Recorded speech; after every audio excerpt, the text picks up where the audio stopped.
آپ نے کبھی اس قسم کی باتیں سنی ہیں؟ نہیں بیٹا سوری، ہم اپنی کاسٹ سے باہر نہیں کر سکتے. ایکچولی ہم جٹ ہیں اور آپ بٹ ہیں نا، شادی نہیں ہو سکتی. ایکچولی وہ ابو نہیں مان رہے، وہ ایکچولی ہم راجے ہیں آپ خواجے ہیں، شادی نہیں ہو سکتی. اصل میں آپ لوگ بنگالی ہیں نا، ہم پاکستانی ہیں، شادی نہیں ہو سکتی. ایکچولی وہ آپ گجر ہیں اور ہم ارائی ہیں. You guessed it.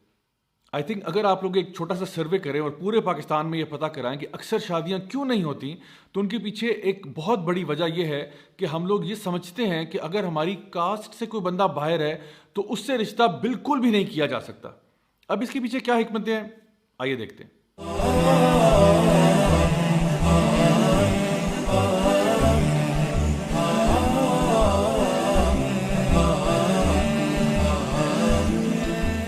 السلام علیکم ورحمۃ اللہ وبرکاتہ my dear brothers and sisters. آج میں آپ کے ساتھ ایک بہت ہی اہم اور بہت ہی امپورٹنٹ مسئلے کے اوپر بات کرنا چاہتا ہوں، اور وہ یہ ہے کہ ہمارے یہاں جو شادی بیاہ کے معاملات ہوتے ہیں اس میں اکثر اوقات ہم لوگ اپنی کاسٹ کو یا ذات پات کو اتنا بڑا ایشو بنا لیتے ہیں کہ اس کی بیسس کے اوپر ہم شادیاں نہیں کرنا چاہتے.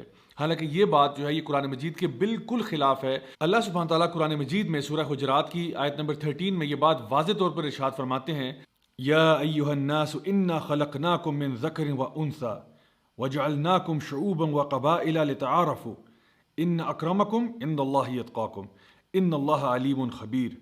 کہ اے لوگو، حقیقت یہ ہے کہ ہم نے تم سب کو ایک مرد اور ایک عورت سے پیدا کیا اور تمہیں مختلف قوموں اور خاندانوں میں اس لیے تقسیم کیا تاکہ تم ایک دوسرے کو پہچان سکو. در حقیقت اللہ کے نزدیک تم میں سب سے زیادہ عزت والا وہ ہے جو تم میں سے سب سے زیادہ تقوی والا ہے. یقین رکھو کہ اللہ سب کچھ جاننے والا، ہر چیز سے باخبر ہے.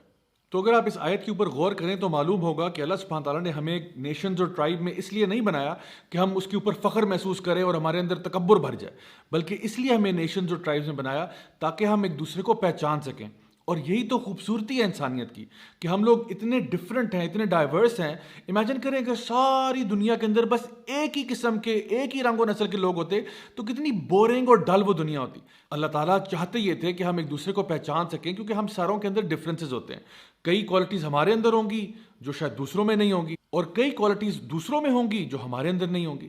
لیکن یاد رکھیے، سب سے بہترین ان میں کون ہے؟ جو سب سے زیادہ تقوی والا ہے، یعنی اللہ تعالیٰ سے ڈرنے والا، گناہوں کو چھوڑنے والا. وہ چاہے مرد ہو یا عورت ہو، یا اس کا تعلق کسی بھی گروہ یا قبیلے سے ہو، کسی بھی رنگ اور نسل سے ہو، سب سے زیادہ جو تقوی میں ہوگا وہی سب سے بیسٹ ہوگا. اور اگر آپ تھوڑی دیر کے لیے سوچئے کہ ہم جس بھی ذات میں پیدا ہوئے، جس بھی کاسٹ میں پیدا ہوئے، اس میں آخر ہمارا کمال کیا تھا؟ ہم نے کیا اللہ تعالیٰ کو کوئی آرڈر پلیس کیا تھا کہ اللہ میں جٹوں میں پیدا ہونا چاہتا ہوں، یا میں بٹوں میں پیدا ہونا چاہتا ہوں، یا میں راجوں میں پیدا ہونا چاہتا ہوں، یا میں خواجوں میں پیدا ہونا چاہتا ہوں، یا میں گجر یا ارائی یا بنگالی یا انڈین یا چائنیز یا جاپنیز ان ٹرائبز میں پیدا ہونا چاہتا ہوں؟ ہم نے تو نہیں ریکویسٹ کیا اللہ تعالیٰ سے. تو پھر اتنا فخر کیسا، اتنا غرور اور تکبر کیسا؟ ہم تو بائی چانس انہی فیملیز میں پیدا ہو گئے، اور ہم نے یہ سمجھا کہ چونکہ میں اس فیملی میں پیدا ہوں، this family is the best family in the whole universe. اگر یہ ریسزم نہیں ہے تو پھر ریسزم اور کیا ہے؟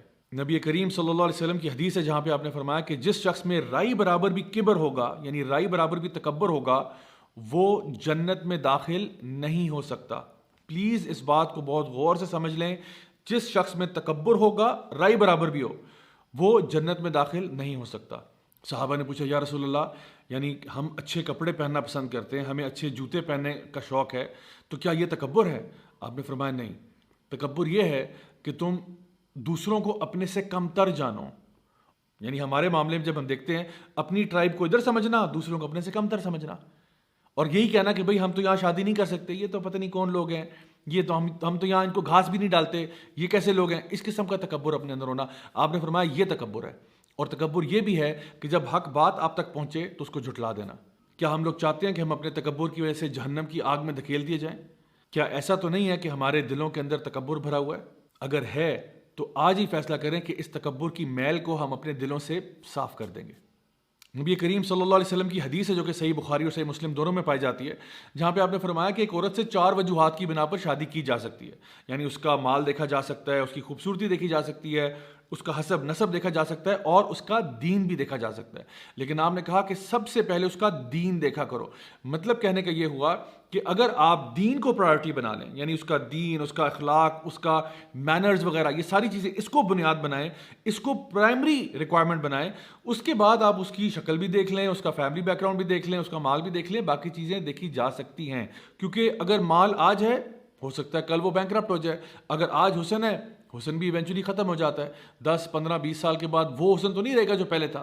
اسی طرح سے اگر اس کی فیملی آج بہت بڑے خاندان سے اس کا تعلق ہے، ہو سکتا ہے کل کو اگر اس کی فیملی میں کوئی کرپشن کا کیس سامنے آ جائے تو سارا کا سارا معاملہ خراب ہو جائے گا۔ اور اگر ایک لڑکی جو ہے وہ دین والی ہوگی، اگر ایک لڑکا بھی دیندار ہوگا تو کم از کم وہ اپنے اسپاؤس کے ساتھ ناانصافی نہیں کرے گا، انجسٹس نہیں کرے گا، اس کو ہمیشہ یہ بات پتہ ہوگی کہ بھئی میں نے مرنے کے بعد اللہ کو جواب دینا ہے، تو میں کیوں اپنی بیوی پہ ظلم کروں، یا بیوی سوچے گی کہ کیوں میں اپنے ہسبینڈ کے لیے لائف ڈیفیکلٹ بناؤں جب میں نے جا کے اللہ کو جواب دینا ہے، اور اللہ مجھ سے پوچھے گا کہ میں کس قسم کی بیوی تھی، یا ہسبینڈ سے پوچھا جائے گا کہ وہ کس قسم کا شوہر تھا۔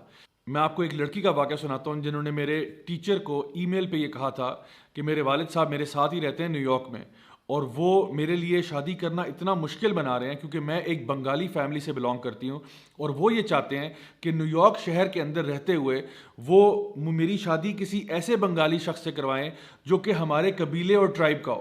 اب سبحان اللہ، آپ سوچیں کہ وہ شخص ان کو کہاں سے ملے گا، اور وہ ڈھونڈے جا رہے ہیں کہ نہیں جب تک ہمیں اپنی ٹرائب کا لڑکا نہیں ملتا ہم نے شادی نہیں کرنی تمہاری۔ اور وہ میرے ٹیچر سے ریکویسٹ کری تھی کہ پلیز آپ میرے فادر کو سمجھائیں کہ میں خدا نخواستہ حرام ریلیشن شپس پہ پڑ جاؤں گی، میرے لیے یونیورسٹی میں جانا عذاب بالکل بن جائے گا، پلیز آپ میرے فادر کو ریکویسٹ کریں کہ I just want to get married to a decent Muslim boy, I don't care اس کی فیملی کیا ہے، آئی ڈونٹ کیئر اس کی رنگ نسل کیا ہے، بس وہ ایک اچھا پریکٹسنگ مسلمان لڑکا ہونا چاہیے، that's all I am interested in. تو کیوں ہم کبھی کبھار تل جاتے ہیں اپنے بچوں کے لیے لائف کو ڈیفیکلٹ بنانے کے لیے اور ان کو فتنے میں ڈالنے کے لیے؟ تو اب بجائے یہ کہ آپ اپنی کاسٹ کو لے کے بیٹھ جائیں کہ جی ہمیں جب تک اپنی کاسٹ کا شخص نہیں ملتا ہم شادی نہیں کریں گے، آپ یہ دیکھیے کہ کیا وہ اچھے لوگ ہیں، کیا وہ اچھے اخلاق والے ہیں، اچھے دیندار